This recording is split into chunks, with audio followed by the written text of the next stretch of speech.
રાજકોટ અગ્નિકાંડમાં મૃતકોના DNA match થયા। ગોંડલના સત્યપાલસિંહ જાડેજા ખરેડાના ડીએનએ મેચ થયા। પરિવારે યુવકના અંતિમ સંસ્કાર કર્યા। અંતિમ સંસ્કારમાં મોટી સંખ્યામાં લોકો જોડાયા। આ ઘરનો સૌથી નાનો પુત્ર હતો કે જે વેકેશનની મજા માણવા માટે આ ગેમ ઝોનમાં ગયો હતો, પરંતુ એ પરિવારને નહીં ખબર હોય કે આ સૌથી નાનો પુત્ર હવે ઘરે પાછો ક્યારેય નહીં આવે।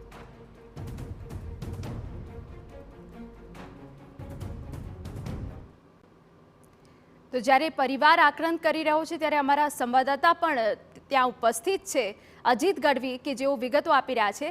અજીત, જીવનનું જે સૌથી મોટો દુઃખ છે આ એ વિદાય છે કે જે એક વખત સ્વજન જશે જે પાછું નહીં આવે।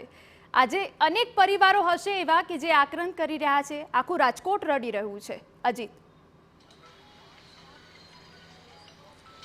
એના વાત કરવામાં આવે તો કોઈ કવિએ બહુ સાચું કીધું છે કે બગાડીશમાં તું કોઈની બાજી અધવચ્ચે કીર્તાર। હે પ્રભુ, હે ઈશ્વર, કોઈના જીવનમાં જીવનની જે રમત છે, જીવનની જે બાજી છે તે અધવચ્ચે કોઈ દિવસ કોઈની ન બગાડતો। કારણ કે જે વ્યક્તિ પોતાનો દીકરો, પોતાની દીકરી, પોતાનો બાપ 1 મિનિટ પહેલા જે સાથે હતો તે આવનારી 1 મિનિટ પછી નહીં હોય, તે સત્ય સ્વીકારતા પહેલા કોઈ પણ વ્યક્તિના આંસુ સરી જાય છે। આવી જ ઘટના બનવા પામી છે રાજકોટમાં। અત્યારે અમે રાજકોટના સ્મશાન ગૃહ ખાતે ઊભા છીએ। હું આપને દ્રશ્ય બતાવીશ। એક સિદ્ધપુરા પરિવારની અંદર એક વ્યક્તિ જેની પોતાની જીવનની જરૂરિયાત હતી, પોતાને આર્થિક ઉપાર્જન માટે, કમાવવા માટે કોઈ વિકલ્પ નહીં હોય એટલા માટે નાની મોટી નોકરી કરતા હશે આ ભાઈ, અને પોતે જે આ ટીઆરપી ઝોનની અંદર જે થોડા સમય પહેલાં જ નોકરી લાગ્યા હશે અને કદાચ એમને ખબર નહીં હોય કે આ નોકરી તેમને મોત મેળવવા માટે, પોતાની આર્થિક સ્થિતિ સારી કરવા માટે નહીં પણ સ્મશાને જવા માટે આ નોકરી મેળવી છે તેવી તેમને નહીં ખબર હોય। અને એટલા જ માટે આ ઘટનાની અંદર જે પહેલું ડીએનએ ટેસ્ટ જે નક્કી થયું અને તેમને પરિવારને મૃતદેહ સોંપી દેવામાં આવ્યો છે। તેમના પરિવારના લોકો થોડીવાર પહેલાં જ આ સ્મશાન ગૃહ જે સરગમ ક્લબ સંચાલિત રામનાથપરા મુક્તિધામ છે ત્યાં આવી પહોંચ્યા હતા।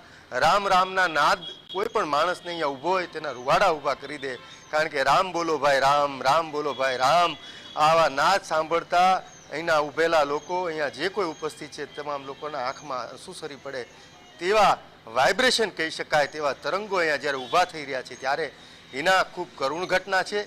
હજી ધીરે ધીરે જે રીતે ડીએનએ ટેસ્ટ નક્કી થઈ જાય તેમ તેમ પરિવારોને, જુદા જુદા પરિવારોને પોતાના અવશેષો જે વધ્યા છે તે આપવામાં આવી રહ્યા છે, મૃતદેહો આપવામાં આવી રહ્યા છે। ધીરે ધીરે પરિવારો જુદા જુદા રાજકોટમાં આવેલા સ્મશાનોએ જઈ રહ્યા છે।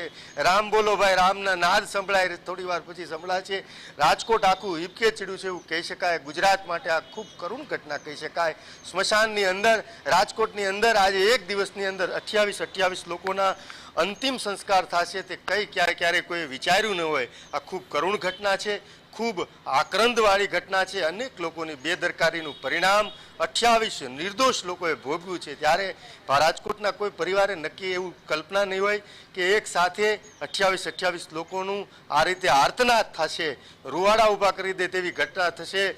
રાજકોટની અનેક આંખો રડી પડશે, લોકોને કલ્પના નહીં હોય, એના અનેક પરિવારોને આ ખબર નહીં હોય કે પોતાના પતિ છે, જે હમણાં જ એક બેન ખૂબ જ આક્રંદ કરતા હતા, તેમને ખબર ન હોય કે પોતાના પતિ છે તે આ ટીઆરપી ઝોનની અંદર નોકરી કરીને અહીંયા આખા પરિવારનું પેટ ભરવા જતા હતા, પરંતુ આ આગ છે, બેદરકારીની આગ છે, આ રાજકોટ મહાનગરપાલિકાએ લગાવેલી આગ છે, અહીંના જવાબદાર અધિકારીઓએ લગાવેલી આગ છે, અહીંના શાસકો જે છે મહાનગરપાલિકા તેમની બિનજવાબદારીએ લગાવેલી આગ છે। આ આગની અંદર 28 લોકોને ભરખી જવાના છે। આજ રાજકોટને વારાફરતી મોતના મૃતદેહો મળવાના છે શમશાને। હમણાં થોડી વાર પછી જેમ જેમ મૃતદેહો મળશે તેમ તેમ અનેક પરિવારોના ઘરેથી અર્થીઓ ઉઠવાની છે અને ધીરે ધીરે શમશાને આ પ્રકારની ઘટનાઓ, શું આના વિશે કહેવું, આના વિશે શબ્દો ખૂટી જાય એના એવી આ કરુણ ઘટના છે। આ ઘટના બેદરકારીની ઘટના છે।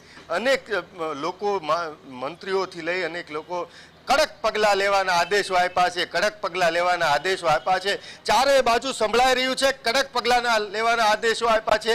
તક્ષશિલાની અંદર પણ કડક પગલાં લેવાના આદેશો આપ્યા હતા, મોરબીની અંદર પણ કડક પગલાં લેવાના આદેશ આપ્યા હતા, રાજકોટમાં પણ કડક પગલાં લેવાના તમે આદેશ આપી દીધા છે।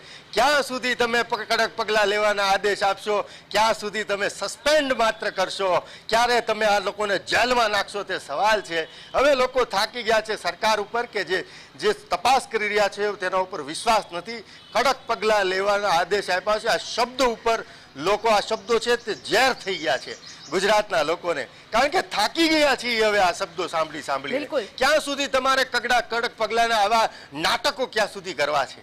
ક્યાં સુધી શમશાને આ પ્રકારના રોકકળ તમારે કરાવી છે?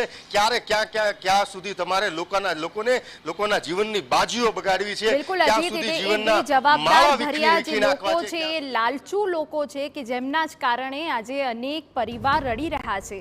હોસ્પિટલમાંથી જેમ જેમ ડીએનએ નક્કી થઈ રહ્યા છે તેમ પરિવાર મૃતદેહ લેવા આવી રહ્યા છે, પરંતુ એ પરિવારના આંસુ નથી સુકાતા.